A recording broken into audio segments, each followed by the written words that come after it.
Hey, nerdy sports fan here, and we're into week 9 NFL action, and that means we're past the halfway point, so hit up the Nerdy Sports Fan Weekly for our opening power ranking.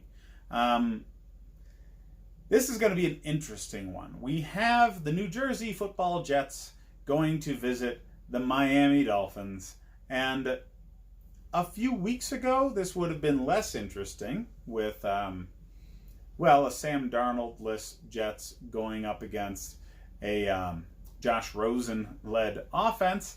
But now Darnold's healthy.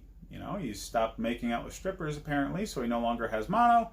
And Miami has decided to dust off the old Fitzmagic and see what he can do to at least keep the locker room happy so there's not open revolt down there in Miami. That's the whole reason he's starting. Yes, he's the best starting option to make sure they win. Do they want to win? No. But do they think the roster is bad enough that they're still going to lose while showing the team that they have, hey, we're still trying to win? Yeah. Yeah, they're gambling on the idea that the roster is essentially a JV squad. That starting a better quarterback won't matter as much. But as we've seen in the past 2 weeks, they're living at least more dangerously and moving the ball more effectively. The Bills are a very good team, and all rights, they should have ended up winning that game. They were ahead late enough, just sputtered out, and ended up giving the Bills enough opportunity to come back and win. They didn't do so well late against Pittsburgh, but Pittsburgh's a very talented team. Very talented defense. And in both cases here, the Bills game and the Pittsburgh game, Miami jumped to a good lead and then gave it up. Their defense is bad. Their offensive line is bad. And these are the things that keep sustainable winning together. So Fitzmagic will be able to make sure the offense scores points. But there's not going to be any sort of consistency. So, getting into it, I'm pretty sure the Jets are still going to win. Pretty sure.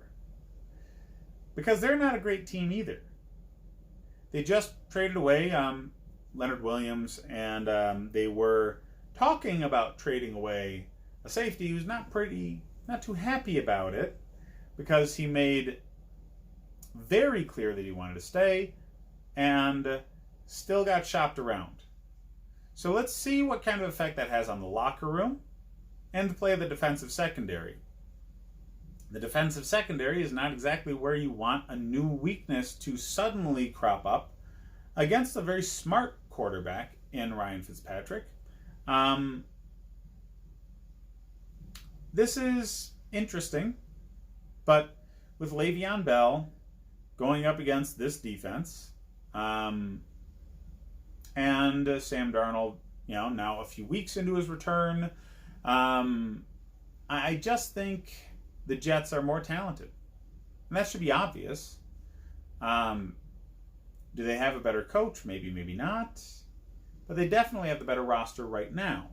So I expect a win for the Jets. I don't expect it to be an epic win, because Fitzpatrick can put up offensive numbers where Josh Rosen couldn't.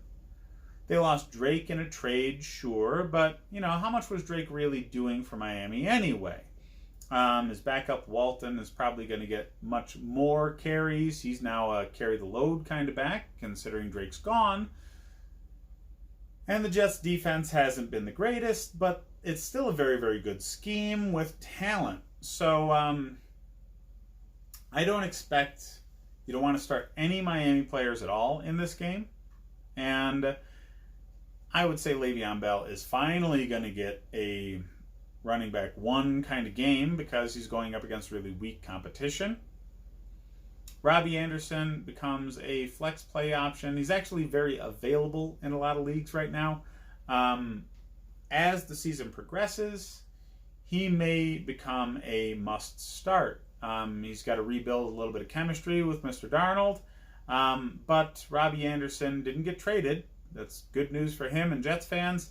They obviously want to build the team around players like him. That might be enough for him to reinvest some effort and have a good showing. Miami is losing so much, eventually they're just going to give up. Is this the week where that's going to happen?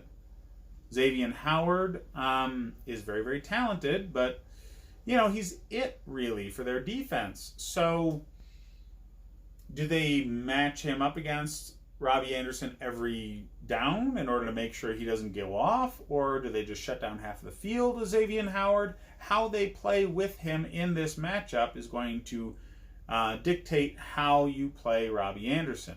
And we're not really going to know until game time, are we? So Robbie Anderson is a risk, but he's a mild risk. He's at best a flex player or wide receiver 3 to begin with. So chances are you've got better options than him anyway.